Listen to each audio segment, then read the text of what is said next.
Okay, let's get it going here. Noah, you ready? I'm ready. All right. Well, again, thank you everybody for attending today. And Noah and I shared lunch a few months ago and decided that, we typically all come out with a forecast for the year, but we don't always update that as things develop along the way. And so we decided to put this together and take a look at where the market is midway through 2024 and what we might expect to see in the second half of this year. And our real goal here, Noah, is simply just to educate, right? We're going to tell people, with transparency, the honest outlook that we have for the market, so that hopefully people can better educate and advise their clients moving forward. So let's take a quick look at our poll. As a real estate broker, how do you feel about the prospects of the Portland area real estate market in the second half of 2024? And let's see what people said.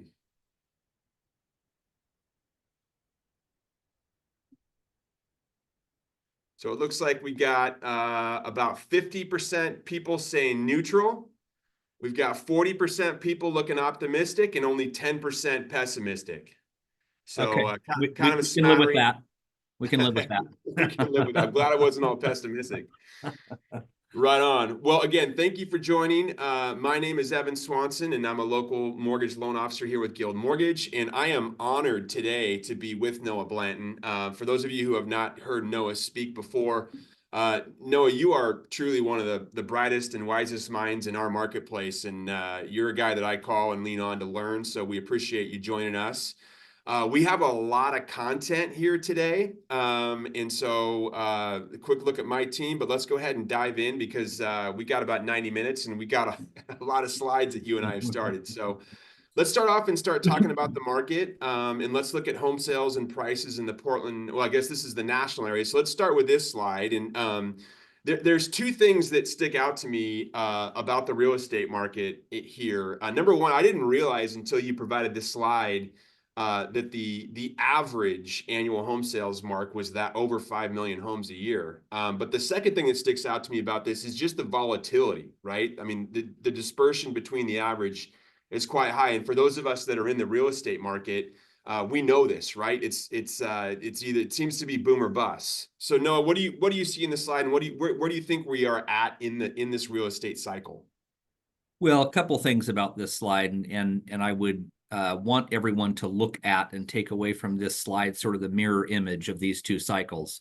So, you see the build up to the last cycle, the 05 through 07 cycle, and then, sort of the corresponding drop below the average. And then look at the mirror in that cycle today. You have the build up, you sort of go way above the average and then way below the average. And hopefully throughout this presentation, what I hope you take from it is that while the two cycles look similar in terms of their above below average, the inputs to those cycles are completely different. So the factors that led to the last cycle are almost exactly the opposite of the factors that are leading to the current cycle.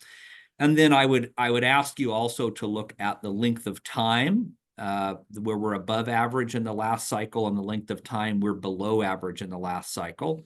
Look at the length of time we were above average in the current cycle, and the length of time we've been below average in the current cycle. We're past the midway point of this cycle. We're bouncing along the bottom. And at the beginning of this, I'll just say, I think the rest of this cycle looks like upside to me. So while we're well below the long-term average, the way I would read this and the way we're reading it in our business is we're about 1.25 million shy of just getting back to average in terms of transaction velocity count. So this really is, I think, a story of two distinct cycles. We can compare and contrast the two. Hopefully you can do that with your customers as well. But I think we're bouncing along the bottom, and there's some good upside potential in this market. So I think, and we've talked about this, is, hopefully kind of the worst is behind us, right? Clearly, like in terms of the real estate activity levels, they've been suppressed now since the second half of 2022, right? Existing home sales have been down below average, as this graph clearly shows. I think that there is a either subconscious or maybe even conscious belief for many in the lending and real estate communities to say, hey, like just the next quarter, that the next few months, things are going to return back to a more normalized level, or volumes are going to pick up. And I think what this graph shows is maybe the worst is behind us. Things aren't necessarily going to get worse, but there's also no guarantee that a significant rebound is in the near term horizon. Like we could bounce along here for quarters, theoretically. Yeah, I think there's certainly that's true. If the characteristics of the last cycle were, higher transaction velocity and lower price, the characteristics of this cycle are lower transaction velocity and higher price, because the inputs to those two cycles are exactly the opposite. And I don't expect us to come back to the average or normal, probably even within the next 12 to 18 months. There's some significant barriers to getting transaction velocity, but pricing is remarkably stable. And I don't think we're talking theoretically about bouncing along a bottom.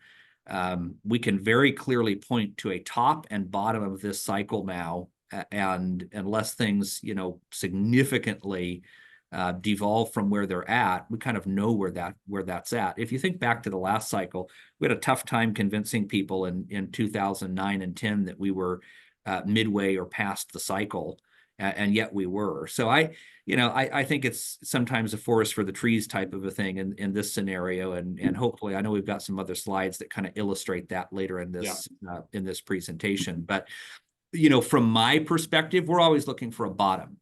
And we think we've found a bottom for transaction velocity. We are no longer producing fewer transactions month over month, quarter over quarter, year over year.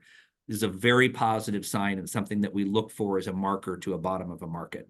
Great, perfect. Okay, well, let's go more local here and look at the home sales here in Portland. And what this graph nicely does is it correlates it to the rise in interest rates, right? So if you look at the closed sales in the Portland market versus the long-term average, clearly we're well below average in terms of transaction velocity over here.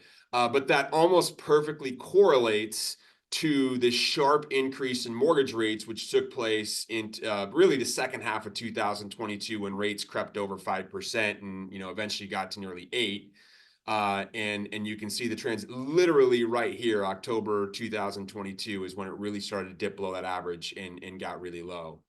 So Portland more or less has mirrored the national story, and probably similar takeaways here. Yeah, and I think the takeaway here is two takeaways for the local market. And one is we do have some room to get back to our long-term average. There's pent up demand that is going to come to the market at some point. And then the other, I think, take-home point here, if you're a buyer, would be that rates are going to lead, I think, to increased competition. And this is a theme that you and I will talk a little bit about the rate lock effect and provide some numbers on those in a minute. But I think what we're going to look at is really firm pricing coming out of the bottom of this cycle. And so there could be some strategic thought about how to act as a buyer at this, what we would call maybe a midpoint in the cycle. You can see the correlation between rate and closed sale velocity. That is not a lack of desire. That is a lack of ability. Yeah. And a key feature of this cycle is that in the 2008 cycle, there was a lack of desire to own homes. I have kept all sorts of articles where people said home ownership is dead. That turned out to be a bunch of bollocks. And in fact, people want to own homes. That desire is undiminished today. What we're struggling from is a lack of ability. Yep. Rates fix the lack of ability, and I think what you're looking at is really firm real estate pricing. Yep, and that is a great segue to our next slide, which looks at median price here in Portland, which is back up near an all-time high, despite the fact, again, that borrowing costs are elevated as well. And speaking to the firmness in, although transaction velocity is down, pricing remains firm. Yeah. And, this sort of illustrates to you where the top of our market was as well. So the orange line on this graph is the percent of sales price above or below 100%, sort of that red line running straight across is 100%, and then the grayish bars are the median price. Median price and price at asking was about 100% on average, and 435,000 in June of 2020.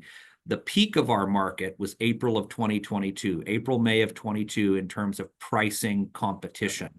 You can see we've come off of that peak, and we have now homes on average selling above 100% of asking price and the highest median price in the marketplace of all time. So we have this very strange, there's this dissonance, I think, with consumers and even some of us, where it's like, wait a second, very low transaction velocity, highest median price. But it's because the inputs to this cycle are the opposite of the ones of the last cycle, which was very higher transaction velocity, much, much lower price. And this sort of also illustrates, Evan, that bouncing along the bottom that we're talking about. You can see seasonality. Yeah. While the prices are high, the market's really healthy. This would illustrate some health for me, where you're going to get a discount in December and January and February, a modest discount off the average asking price, and you're not going to get a discount in May. Right. That seems reasonable to me. And pricing is firmed up because sellers have options.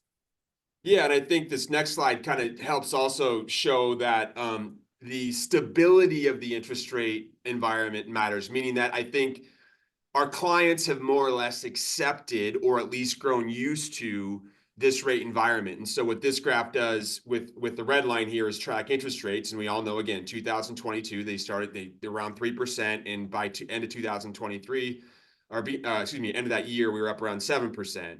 So, but since basically 2023 to current, we've had stability. Mortgage rates have bounced, a little bit below or above 7%.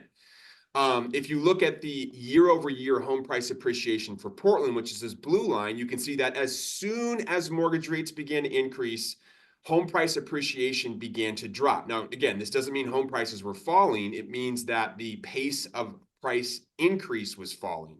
And it wasn't until 2020, the early spring of 2023, that the year-over-year readings for our market were negative, right? Now, keep in mind, that's year-over-year, off of times when home prices were going up by 8% per year, or more, more like 10 or 15% per year. Since then, we've seen stability, right? So home prices are back, year-over-year appreciation is reading positive again. But the bottom line is that, even though we're in this higher interest rate environments, because we've had stability, it feels a little bit like, to your point, we're kind of bouncing along the bottom here. But the market has adjusted. Would you say that's a fair statement? Yeah, and I would say, by the way, as unpleasant as the rise in interest rates were, I would just say that was intentional. The point was to stop runaway price appreciation in real estate.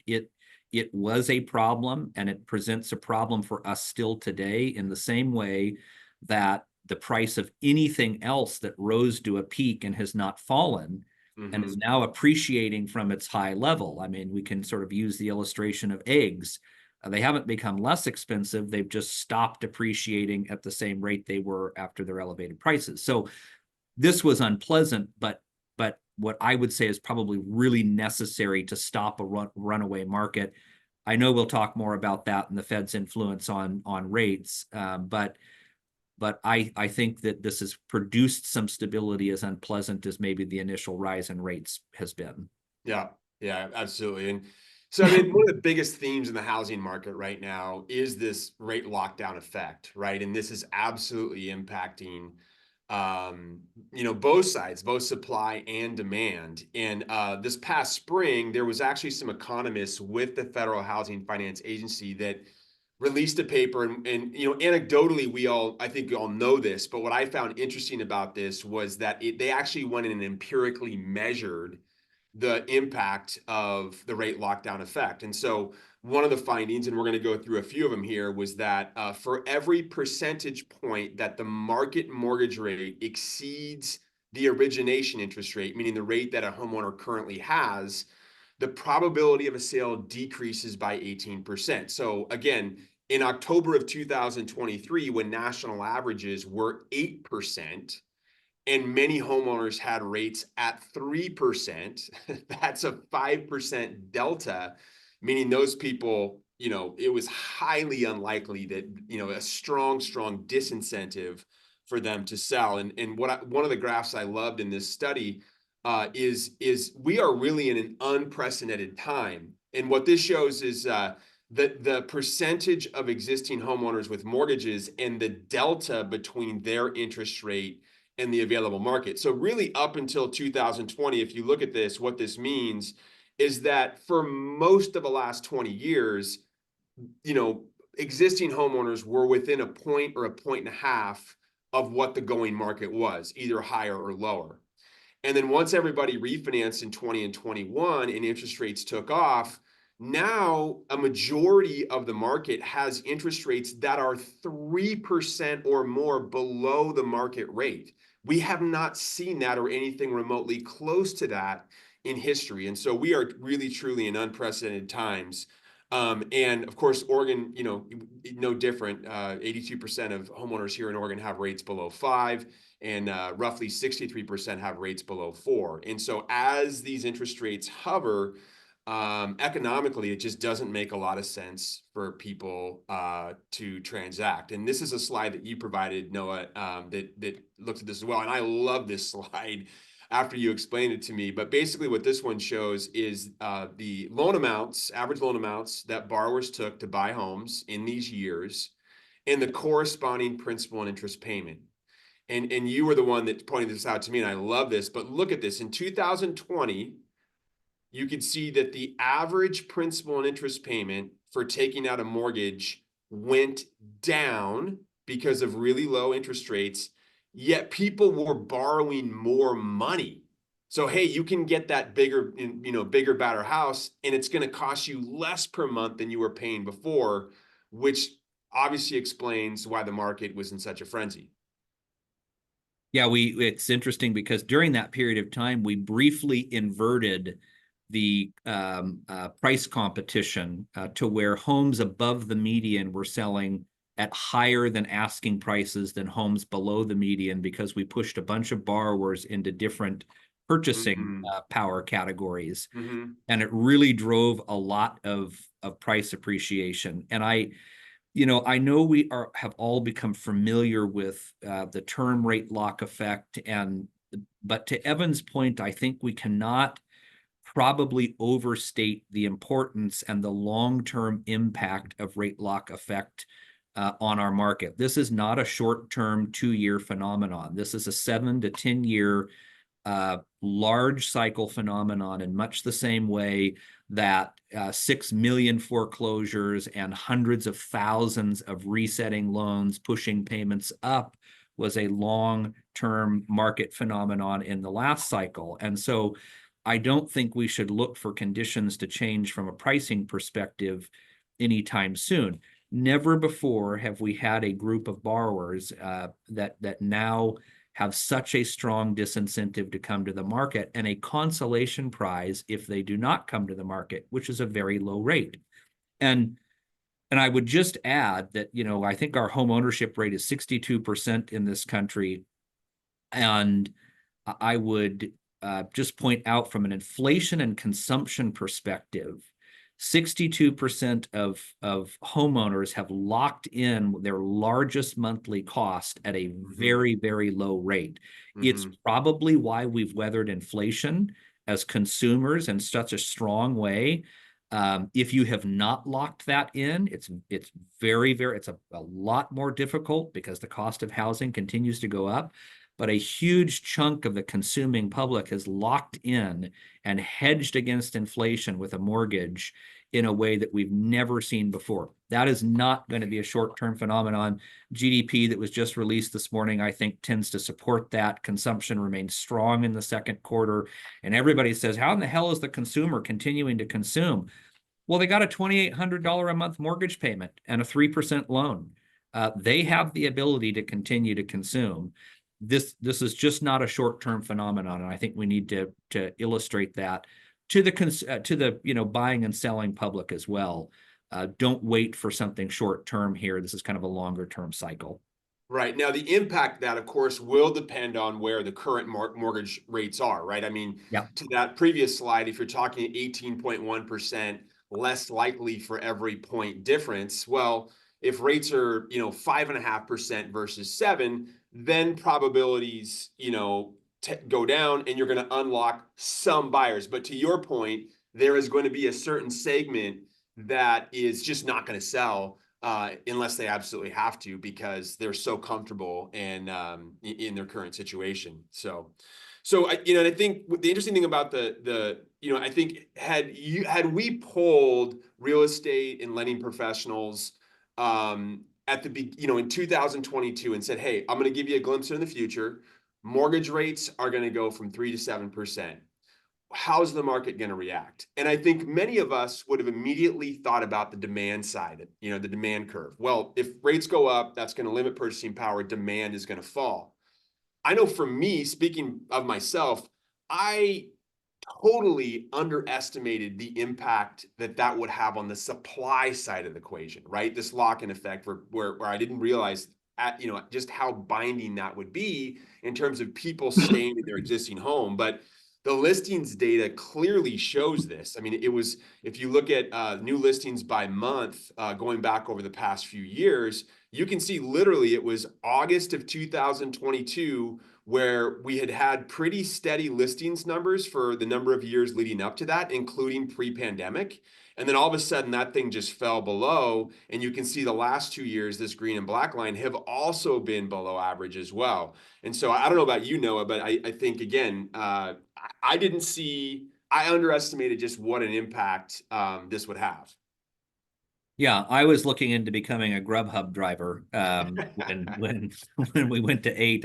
The resilience of the consumer on the demand side, and then the disincentive on the supply side has been really actually good for real estate in that it has kept pricing really stable. We're grateful for that. Because it inspires confidence, I think, in both buyers and sellers. And we have this very, very elastic supply now. Sellers can move in and out of the market. And you folks know better than we do. People want what they want. They want it quick. Our attention spans are shorter. And when you don't get what you want, you just withdraw your home from the market and you go back with your consolation prize of a super low payment and consume something else. So tough if you don't own real estate, but a stable market. Yeah. Yeah. Maybe not what we would have predicted at the time. I agree. Right. And so one of the findings in this paper, and again, this is on a national level, but basically they went in and measured the impact of the rate lock effect on home prices. And basically it says right here that the impact of this rate lock effect has had a greater impact on the supply side, meaning suppressing supply, suppressing home sellers, than it has on the demand side.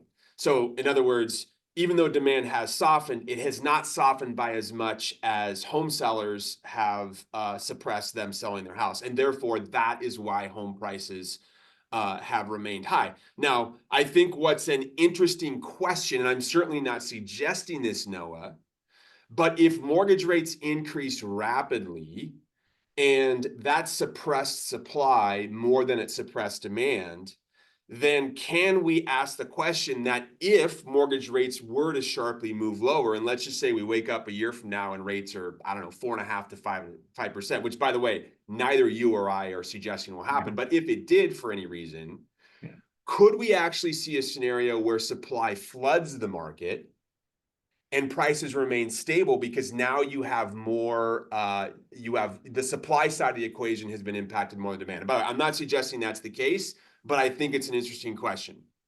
Yeah, and I think we should be willing to think about it that way. And, we sort of have a preconceived idea of what we think is going to happen. We think if rates fall, prices are going to go up dramatically. And I do think it's worth thinking about the supply side. In fact, you may get a lot more supply and the market may stay in equilibrium and prices may stay somewhat stable. We may have set up a scenario in which we have some decent stability in pricing either way, and that would be a positive. Yeah. So I just want to emphasize neither nor myself are suggesting rates are going to be 4.5 or 5 a year from now. But I think there's this overwhelming belief that if and when rates improve, that'll put even more pressure on home price appreciation. And that could be the case. We could see that. But I'm also open to the idea that because of the additional the lower disincentive for sellers to sell, you could actually see some moderation in that because of this. I think there's some pent up supply sellers out there that would like to sell. So long story short, the rate lock effect is real. And to Noah's point, I agree with him. This is not going to go away in the next few months or next few years. This is going to be, unfortunately, an anchor on existing home sellers for probably the next 10 years or so, unless we see rates get back down to super low levels, which I don't think anyone here anticipates happening. Yeah, and some of the knock-on effect of that is, it's the incredible performance of home builders and home builder ETFs and new construction in many markets being 30 to 40% of inventory in the marketplace. There isn't anything inherently good or bad about the marketplace. I think it is just understanding the features in the market, advising consumers on that. How do they act if their goal is to own a home? And how do they act if they're selling into that market? And I think that these are the key features that are in our market for a little bit of time. And Yeah. the good news is we have a decent understanding of them. Yeah.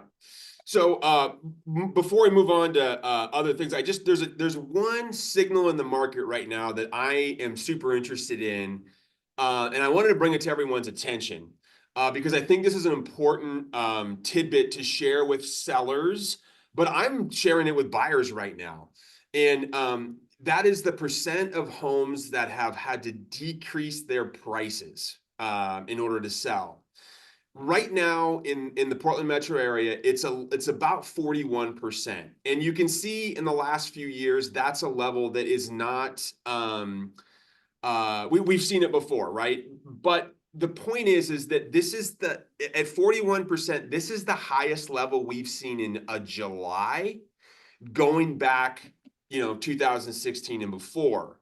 So if this is a seasonal number, what this tells me is that we could see, 45, 50, maybe over 50% of sellers having to cut their prices as we go into the winter season.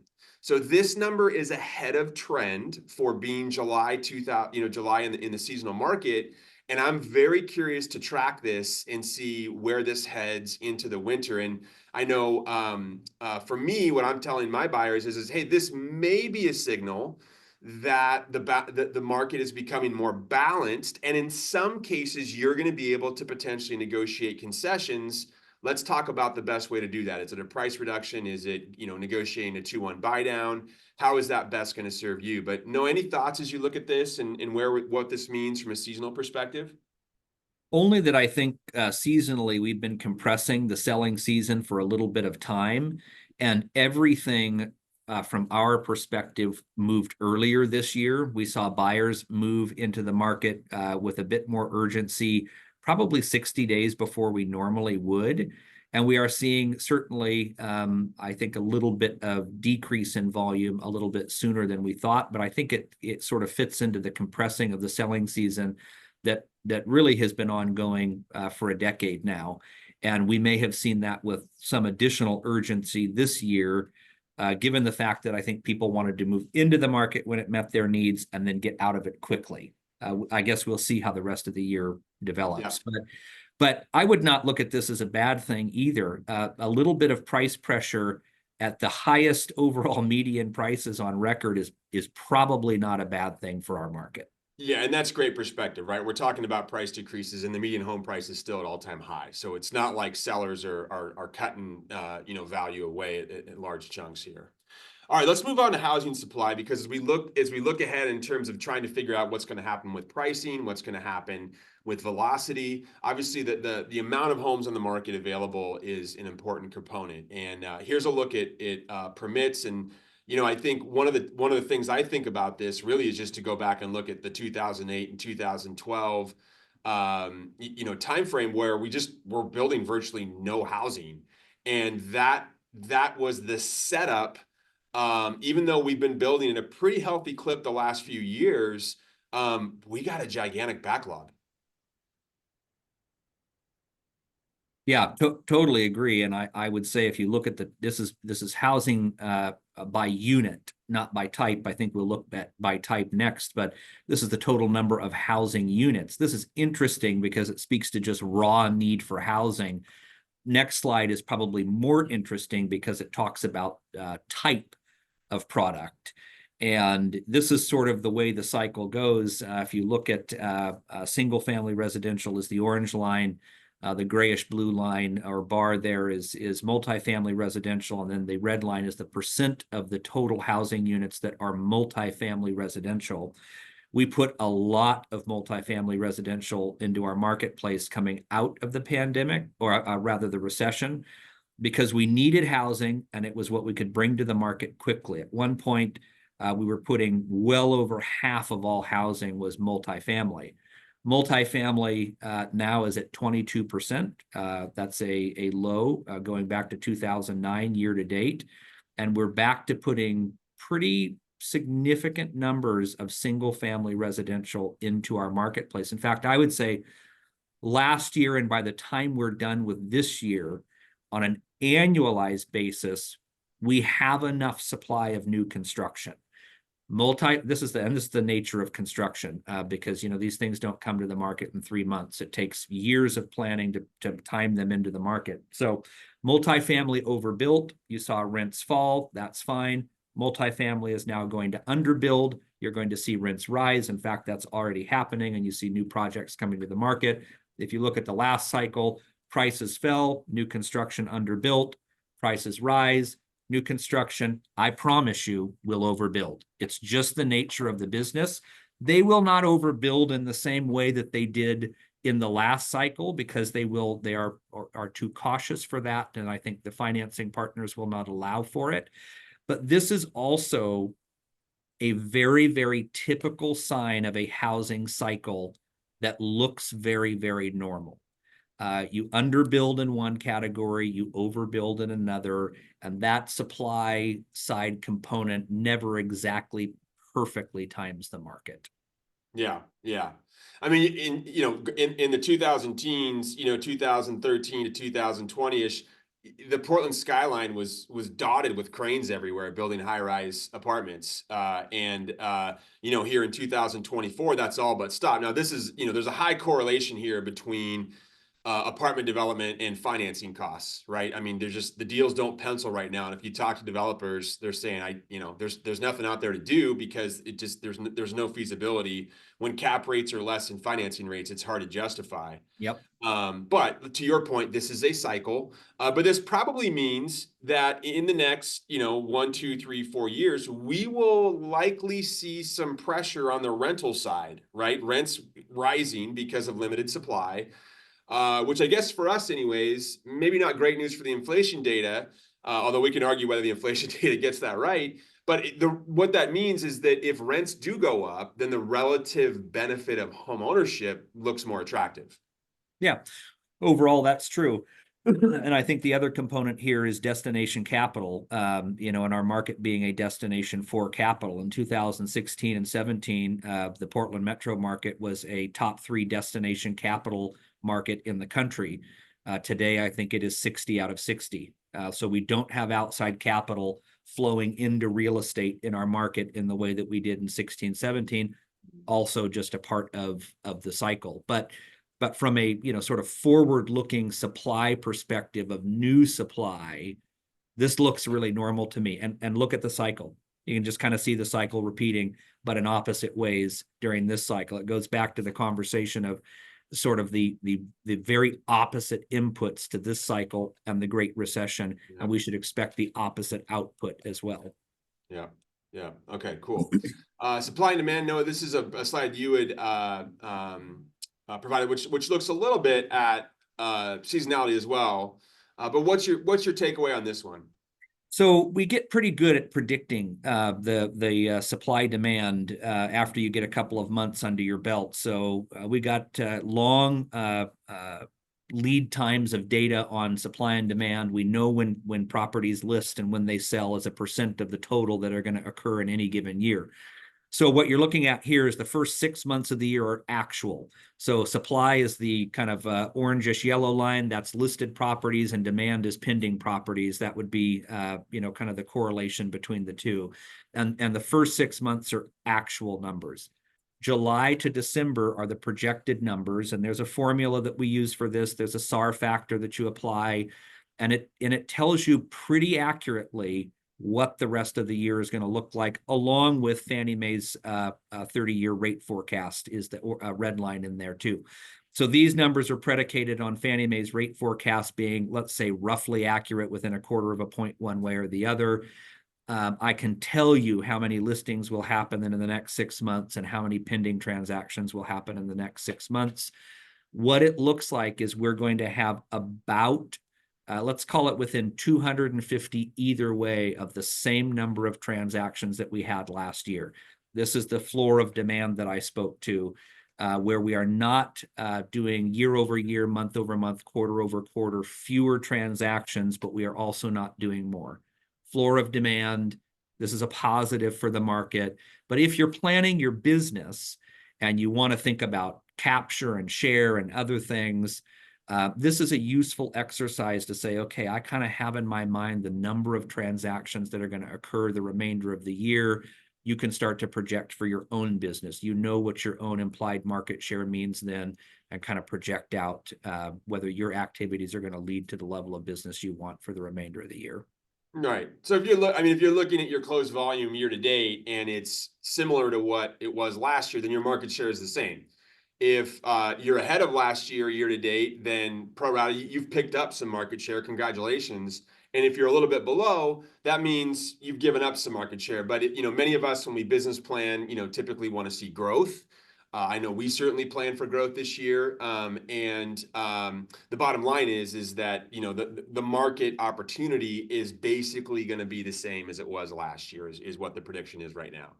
Yeah, and the other piece to this that I would just mention is we look at a very typical fourth quarter where we will burn off inventory. This is very typical, but right down here, yeah, we should expect to start the beginning of the year with about the same low level of inventory that we began this year. So again, pricing pressure, availability, buyer strategies, there's some things to think about here. Great. So let's shift gears and look at the demand side of the equation. I think the summary of supply here is that we're building single family homes. The multifamily is definitely, pencils down in that arena, at least this year. How is demand going to be? And there's a few things to talk about here. I mean, the one that we've all talked about for the last 5 years now is just how incredibly well suited our population is right now towards home ownership. And again, our largest age cohort being between the ages of 30 to 35 by a long shot, by the way. This is a larger group of population than the baby boomers, and between the ages of 35 to 40 years old, home ownership rates jump from 40 to 60%. So our largest age cohort right now is between 30 and 35. So in the next 5 years, 10 years, the age demographics are going to remain pretty strong for the demand side of the equation. And the only thing I would point out there is while it looks great for the US, it looks even better for Oregon. Okay. Yeah, right. So yeah, this is a US population, and Oregon's is even more skewed in that age demographic. Yep. So yep. That's a great thing. But if people are going to buy houses, they're going to need jobs. And let's talk about the metro outlook for jobs, because there is some concerning signals that we're seeing, and we want to make sure to highlight those as well. Yeah, the basis of all demand for housing is employment. And that really is the next big unanswered question about this cycle in the overall larger economic cycle. And so I just want to point out to you here an area where I do have some concern. What you're looking at here is 1990 on your left-hand side and through the first quarter of 2024 on your right-hand side. And The two bars stacked together are all of the people that are in the labor market. So they are in the labor market, either employed or unemployed. The orange bars are the employed. The unemployed are the sort of lighter grayish blue bars. And the ratio between those two is the unemployment rate, the black line going up and down there. So you can forget everything in the 90s and early aughts, but let's look just at, I'm pointing at the screen like you can see me, but let's just look at the pandemic. We lose a lot of jobs, same number of people in the labor force, unemployment rate goes way up. Okay, yep, we get that. We recover all of those jobs, unemployment rate drops significantly, people continue to enter the labor force. I'm most concerned about this last, couple, 2-3 quarters where the metro area isn't creating jobs anymore. And certainly that's okay in a short-term cycle. And I think the next slide will kind of zoom in on this period of time here and kind of show you month over month the total number of people employed in the metro market. So if we looked at March over March, this March being the low point on this graph, we bled off about 18,000 jobs. This is not a net positive in the basis for demand. Now, we've recovered from that. We're starting to re-add jobs again, but I will watch this very, very closely because at a very base rate, you must have more people working in order for them to buy homes. And it's one area where we've probably not done as well as I would like to see us do in the metro market is the adding of jobs. We also have two large employers, which disproportionately impact our jobs here, and they haven't had great years. It's not been their best year ever. So there's probably some influence there. That's okay. Just watch this, as a basis for demand. We update this monthly. If you want to get at it, ask one of us and we'd be happy to send it to you. But I think this would be kind of one of those little spots where I would say, well, let's pay attention to this. It's not as bright as I'd like it to be. Well, and one of the storylines, of course, that many of us have heard about is just the exodus out of the city, right? And so we look at where people, if they're moving outside, where are they going, or where's the growth, on a county basis? And what's certainly visible here is the number of people moving to Clark County, right? With the border tax effect, and I found this on the Oregon Bureau of Economic Analysis back in 1970, Clark County was 12% of Portland's metro population and 4% of the state of Washington's. And in 2022, Clark County is now 21%, so nearly double the proportion, and 7% of Washington's. Clark County is the fastest growing county in the state of Washington. And by the way, I should mention here, this Washington here, I believe, is Washington County, not Washington State. Yeah, that's correct. And you see here the incentive of two things, I think. One is tax policy, work from home ability, which changes a lot of people's sort of stance and position as it relates to employment and where they can live and work. And there's an incentive then to locate in Washington State.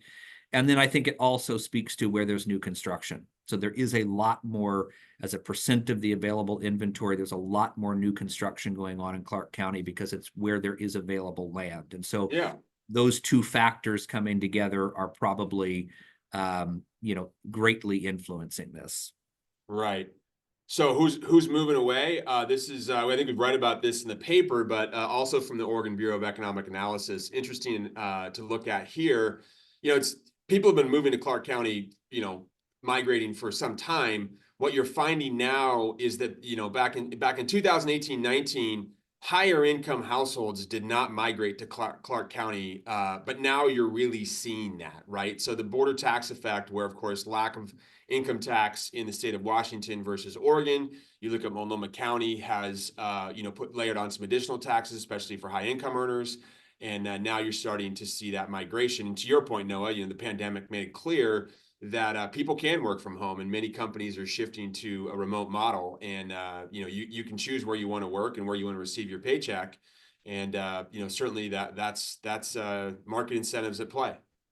Yeah. It used to be that you moved to Clark County because it was cheap.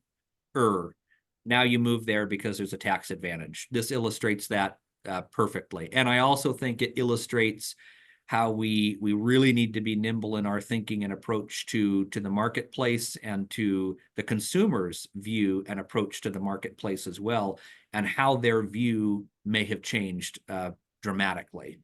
Yeah, yeah.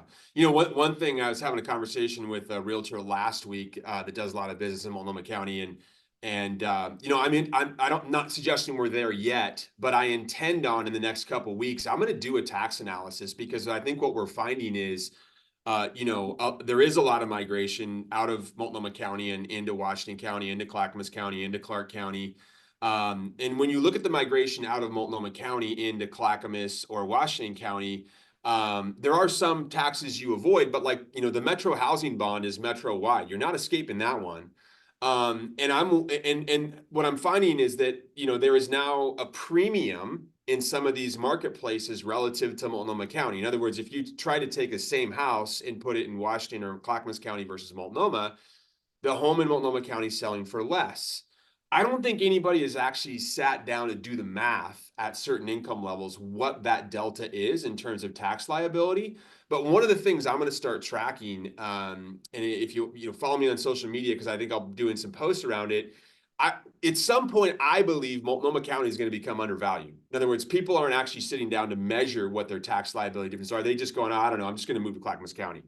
And at some point, I think Multnomah County will be undervalued, and it'll be interesting to see if the market reacts to that. Yeah, consumers are self-interested, and it makes the market very, very smart. Pricing signals are telling us exactly what I think you're suggesting, which is at some point the pricing will change to probably almost exactly offset that. It's incredible. Pricing signals are one of the most brilliant things we can look at.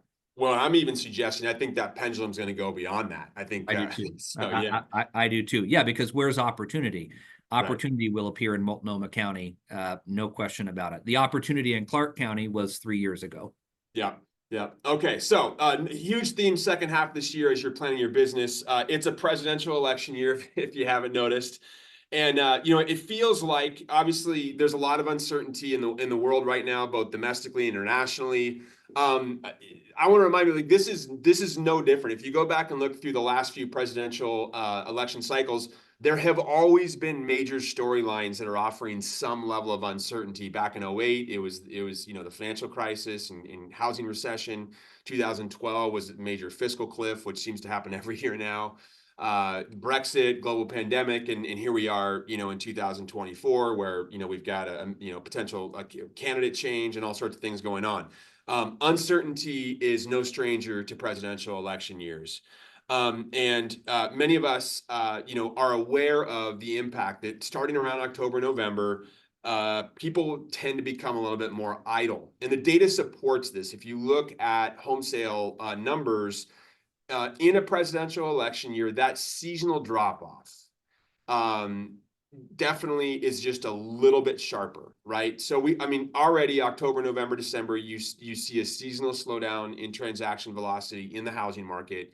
And what the data suggests is that that's just a little bit sharper during election years. But the good news for the housing market is that this is not home sales that are lost. Okay, so that slowdown ends up getting made up in December and January. Okay, so what this tells me is that during October, November, you know, our activity might slow down a little bit, but don't make too many holiday plans because your phone could be ringing a little more often around the holidays as people make up for that.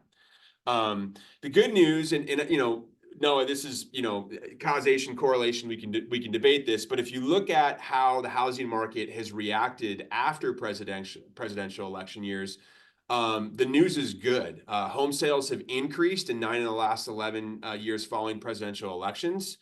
Not only that, we've seen home prices go up as well in 7 out of the 8. We can debate whether that's a good thing or not, but home pricing remains solid in years after an election. And here's the big one. Mortgage rates tend to decrease in 8 of the last 11 presidential cycle as well. So listen, I'm an ex-baseball player. I'm superstitious.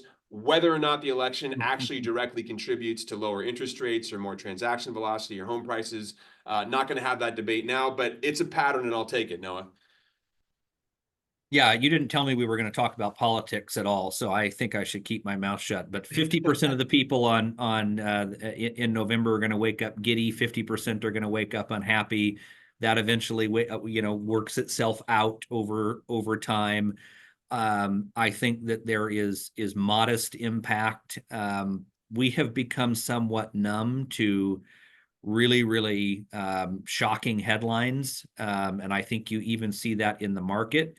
The fact that there has been little reaction to one candidate deciding not to seek election and another one getting shot at sort of speaks to the markets have become somewhat insulated, I think, and we as consumers have a bit as well.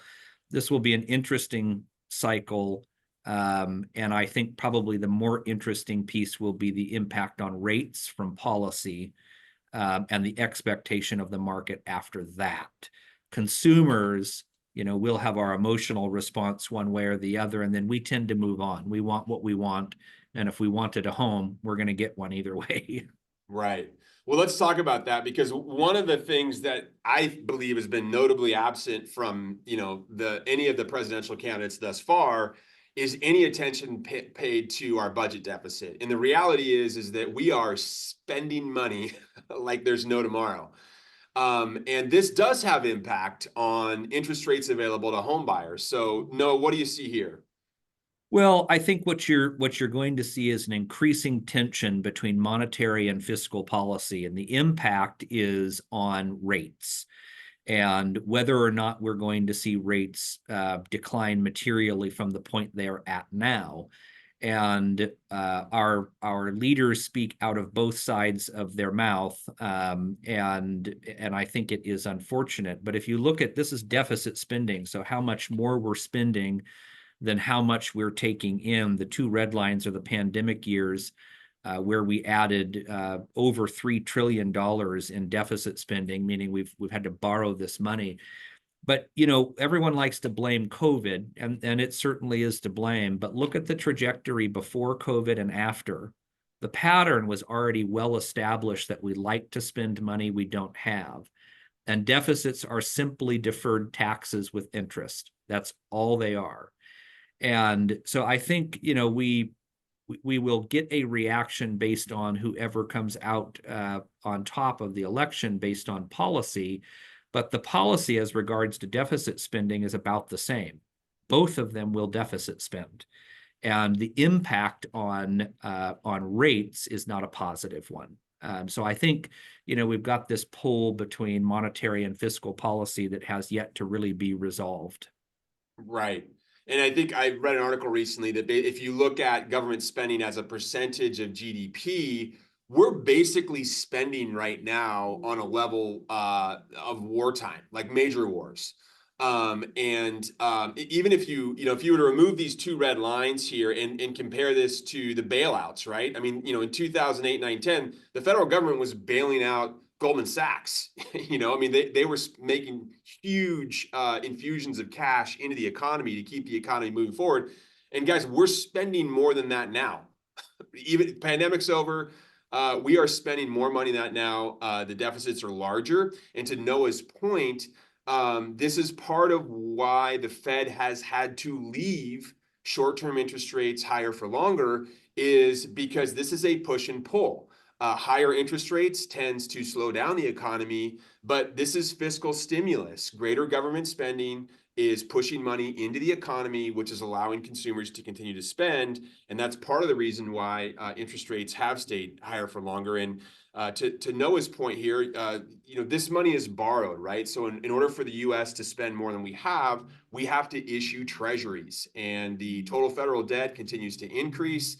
And what you get into is a crowding out effect, potentially, where when the Treasury issues Treasury bills, notes, to the public, there's only so much capital from around the world that can buy up those treasuries, right? And so if that pool of money is somewhat limited, then in order for the federal government to attract capital to buy it, they have to sell them at higher yields. Well, if treasuries sell at higher yields, guess what? Mortgage rates are going to be even addition to that, right? So typically, historically, the spread between the 10-year Treasury note and mortgage rates is around 1.5 to 2%. And so if the Treasury yields go up, mortgage rates, typically go up in lockstep as well.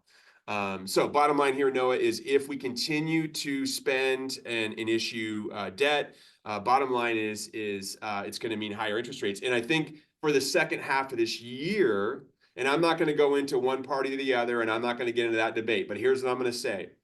If the markets believe that one candidate has a higher probability of winning the election than another, and they perceive that that candidate is going to run the government with higher deficits, meaning they're spending more than they're collecting in tax, then mortgage rates were going to increase. Interest rates are going to increase in reaction to that, and vice versa. Okay. And again, I'm not going to say which candidate which. All I'm saying is watch this, because if it seems like one candidate is going to win or the other, the markets will react before the election ever happens.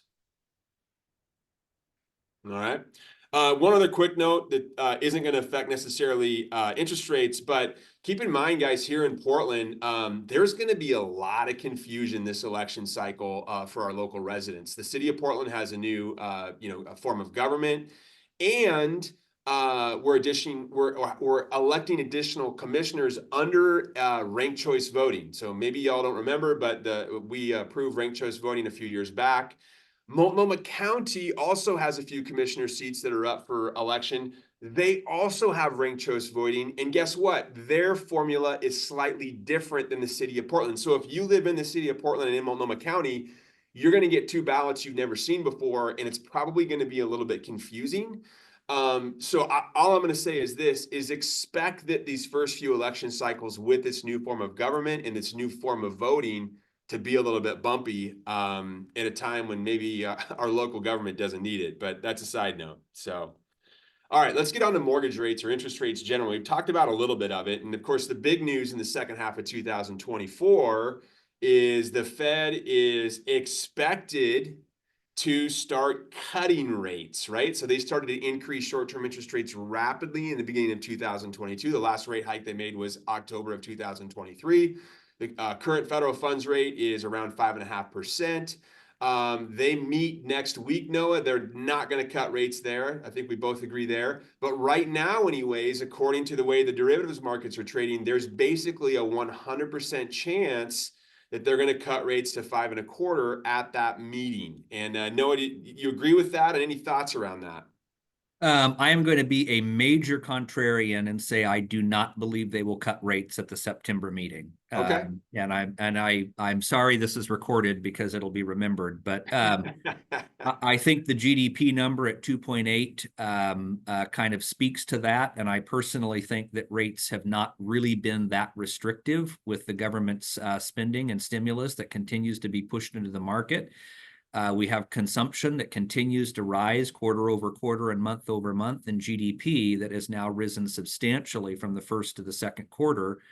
And I think I'm not saying there's a zero probability. I'm saying I would reset that to more of a 50-50. Candidly, a 0.25% rate cut is a signal more than anything. It really has no real effect on the marketplace. I think the signal would be the wrong one. And I fear a double peak in inflation. So I'm going to say I actually think there's a 50% probability that they cut. And unless we get a different outlook on jobs or GDP, I actually think it would be a mistake for them to cut and risk reaccelerating prices. Yep. Okay. And to be fair to you, when we came into the calendar year, I believe there was something like an 85 or 90% chance they were going to cut by their May meeting. And of course, they didn't do that. So there was a 78% chance that we were getting 4 cuts this year. Right, which is definitely not happening. Yeah.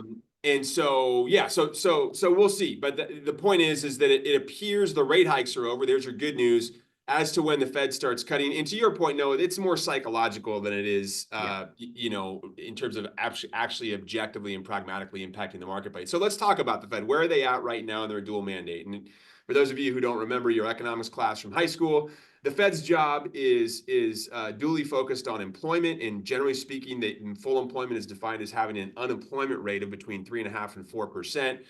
Currently, that unemployment rate in our market's 4.1%, so just above that range. Now, I think 6 or 12 months ago, that was only like 3% or 3.2. That number has been moving gradually higher month by month as that jobs report's been released. Inflation is trending lower, but the Fed's target is 2%. And even the most recent readings are between 3 and 3.5%. I think the PCE slightly under 3.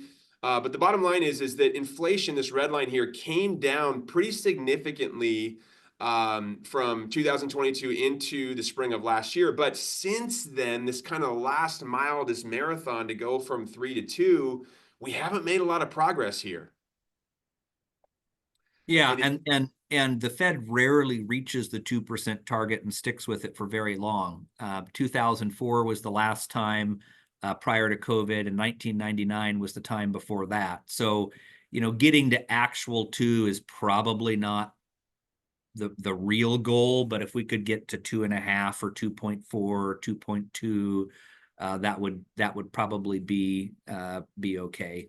Unemployment is, probably that place where I would continue to keep my focus, both locally and nationally.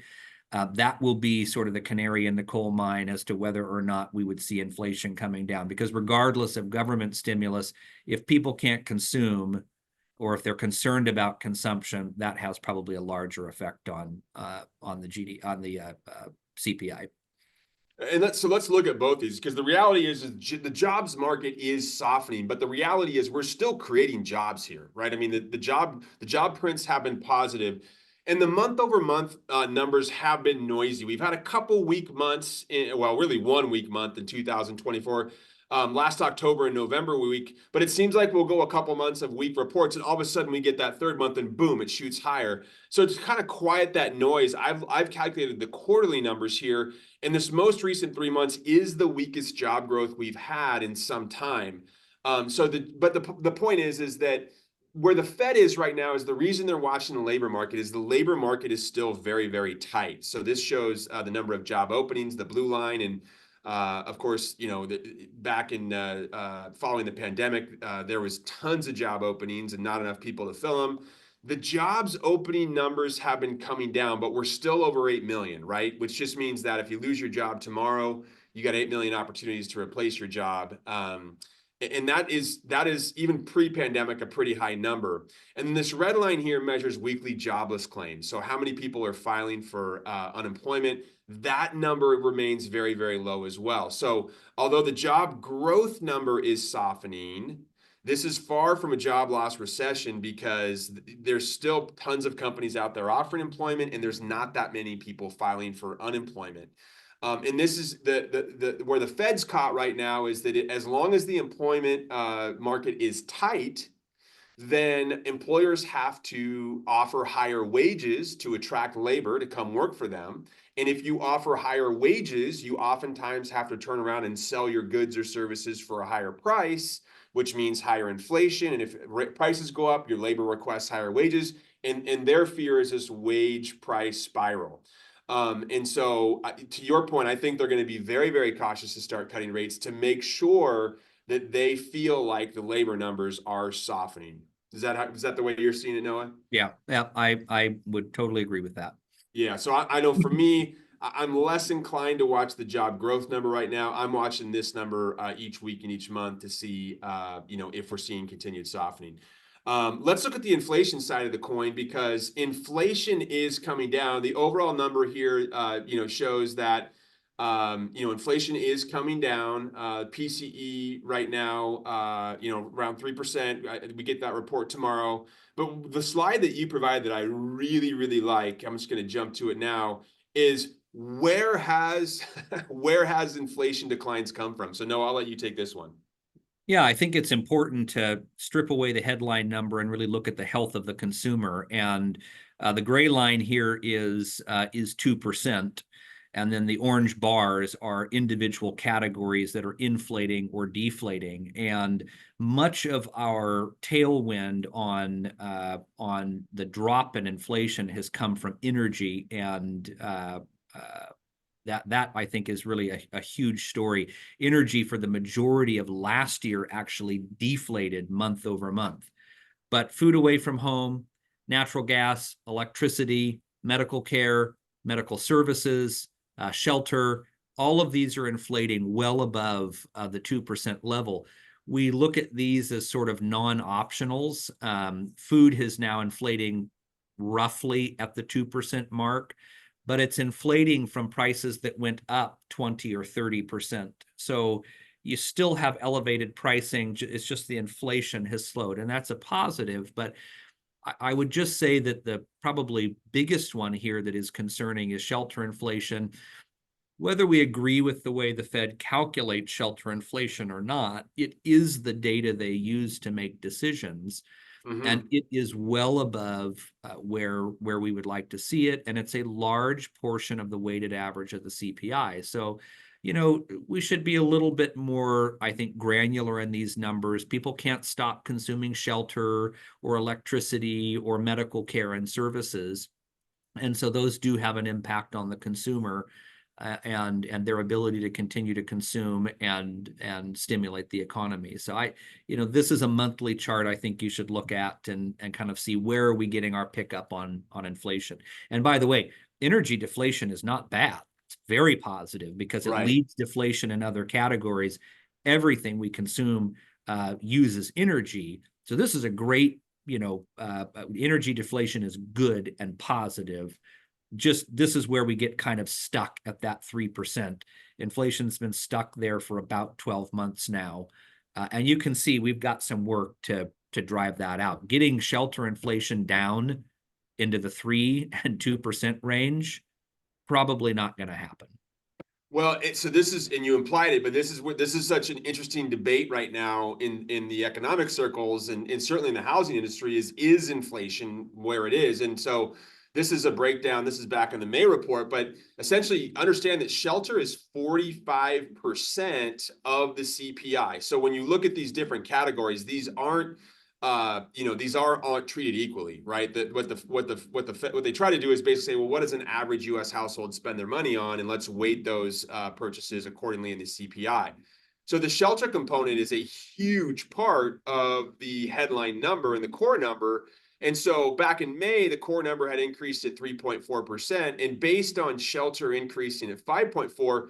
That was 2.45 of that 3.4%. And then that particular month, we also saw a gigantic increase in motor vehicle insurance. So just those two components alone increased inflation by over 3 percentage points.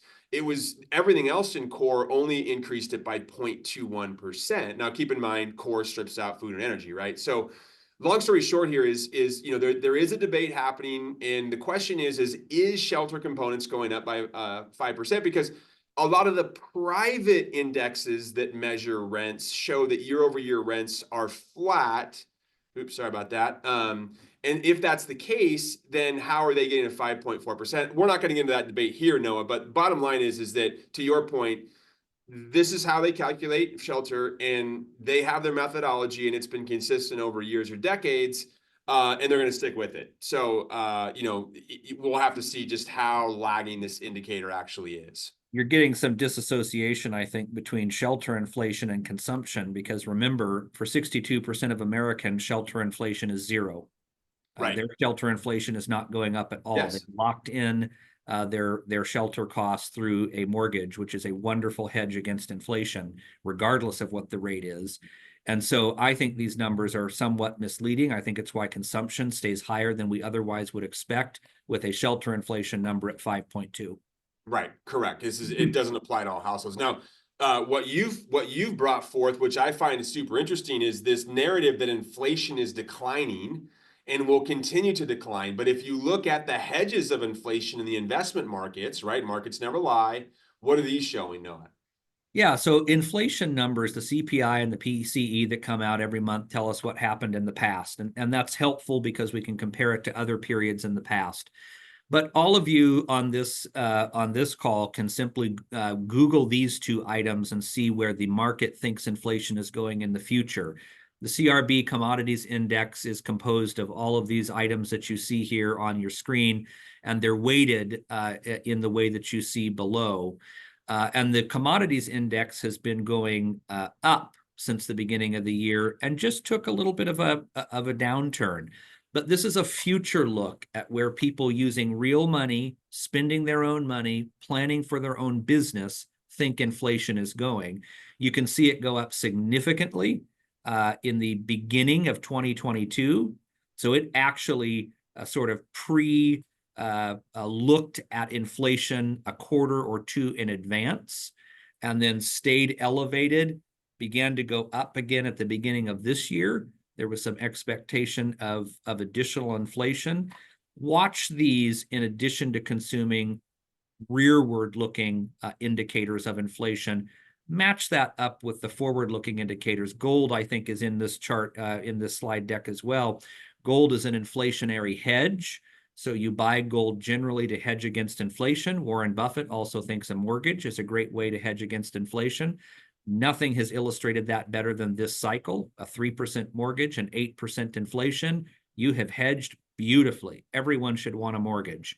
And if rates go down to 1%, you can still refi. But look where gold went in the middle of this year, about March.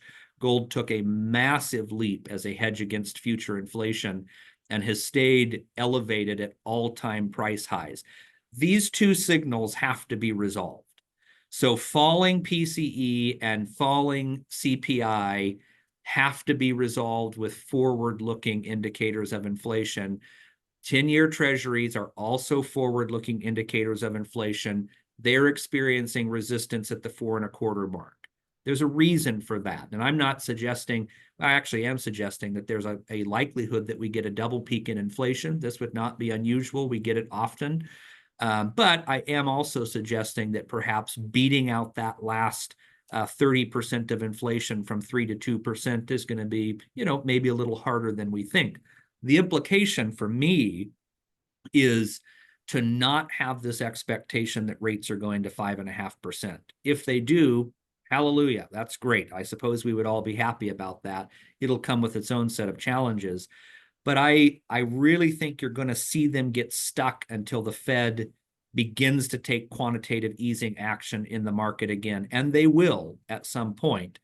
But this is, I think, a more complicated picture than headline PCE or CPI numbers would lead us to believe. Yeah, absolutely. So let's, speaking of quantitative easing and tightening, another slide you provided here, Noah, which is fantastic. And guys, with this is something that is real and has a direct impact on the mortgage rates that our customers are able to get for their housing. And this explains why mortgage rates got so low in 2020-21, because the Fed was buying up mortgage-backed securities. I think at one point, Noah, they were, 60 or 70% of the buyer in the market. And so they collected all these mortgages on their balance sheet. And then since then, they've been letting them run off. So what does that mean? Someone sells a home, they pay off the mortgage, the owner of that mortgage gets the principal. And basically, instead of the Fed reinvesting that money, they're just letting it run off. And so as these holdings run off, they're not offering any support into the interest rate markets. And so the question for all of us is, at what point do we think the Fed may say, all right, we've let enough run off our balance sheet, let's at least stabilize this, which would mean they would take a portion of that runoff and maybe reinvest it into the marketplace. And if they reinvest it in the marketplace, we would expect mortgage rates to improve. Yeah, and the Fed didn't own mortgages prior to 2008. So this is a Correct. relatively new phenomenon in the marketplace. But I would just say, what you're looking at today is a market-based rate. It's what the market will consume for a 30-year mortgage. What is it? I don't know, 6.5 to 6.8% roughly, depending on a lot of factors, let's say. That's a market-based rate. 3% was not a market-based rate. That was an artificial rate influenced by the Fed consuming those mortgages. The Fed at one point owned about 27% of the entire mortgage market. It's probably no coincidence that about 22% of all mortgages have a rate below 3%. Very few market-based companies were consuming 30-year securities at 3%, not with the risk profile of a mortgage. So I think my take-home point here would be rates are where the Fed wants them to be. They do not wish them to be lower, and if they did, they would simply move in with market operations and begin consuming mortgage-backed securities. It would drive the rate down. So I think they're concerned about housing inflation. I think they're concerned about arresting runaway appreciation. And I think that they're concerned about overstimulating certainly multifamily housing. But the Fed can lower long-term rates without lowering short-term rates. And the inverse is true. They can lower short-term rates without lowering long-term rates. And in fact, they can do the opposite now. Yep. And so just be very aware that we're not dealing with purely market-based rates, that there is now some level of Federal Reserve interference into the markets, either positive or negative. Yep. And we should watch this very, very closely because it will tell us probably more than anything where interest rates are going. So no, I'm going to correct one thing you said.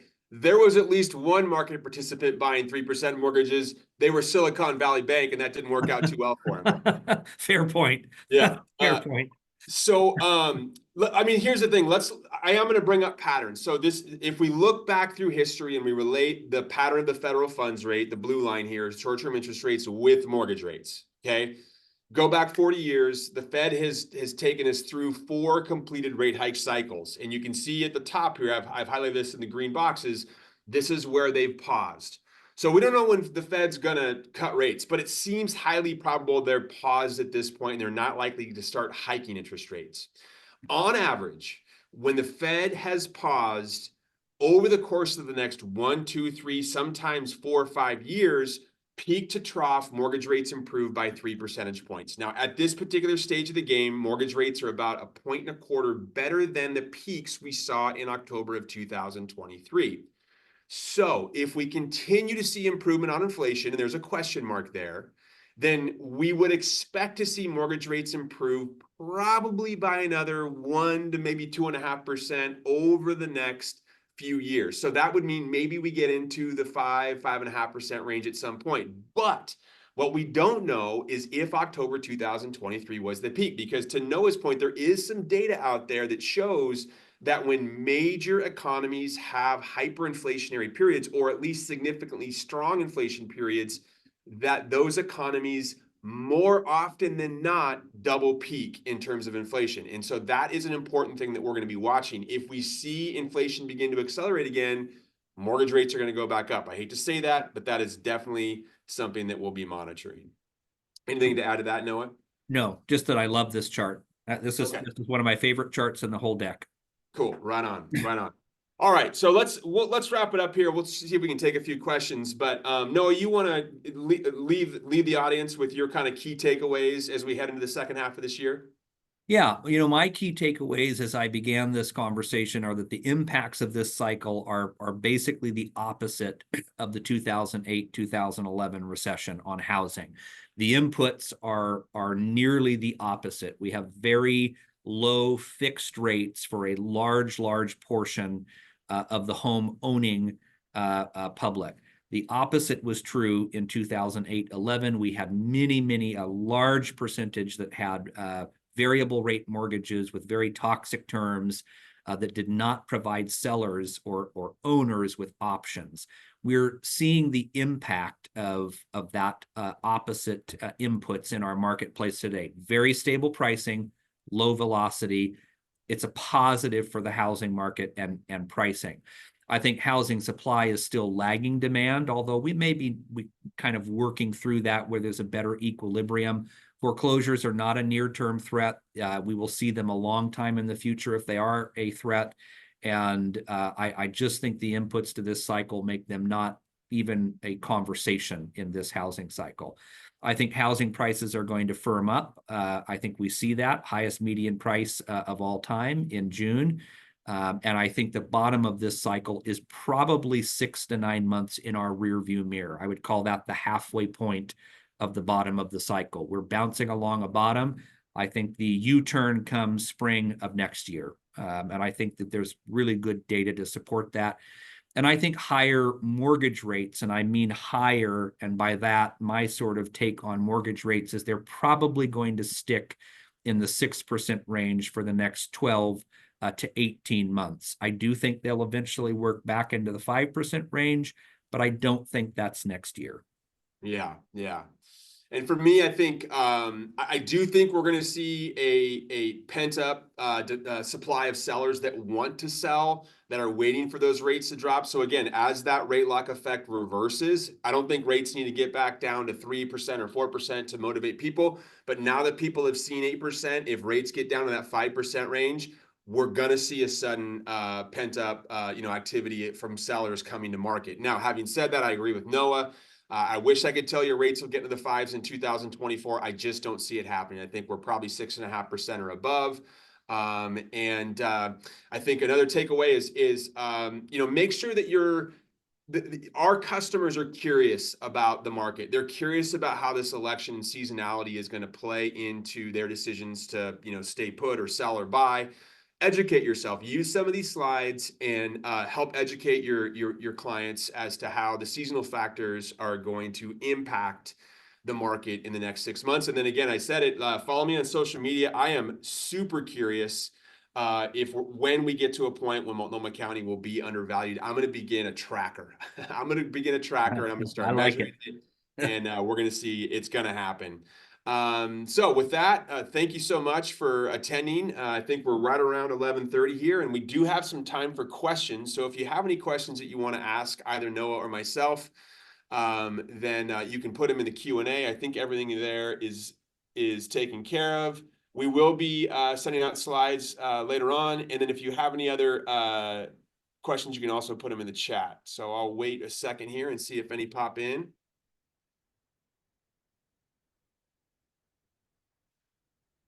Yeah, and meanwhile, Evan, I'll just say thank you for the invite. I really enjoyed it. You and I enjoy bantering back on this stuff. It's fun. I appreciate the invite. Thank you. It's Noah, thank you. As I said, I have a great deal of respect. I think you're one of the wisest minds in our marketplace, and honored that you would join me on this call, and appreciate you guys joining us, and appreciate you sharing your slides and your insights and expertise with all of us. It makes the market better. So thank you, my friend. Good to be here.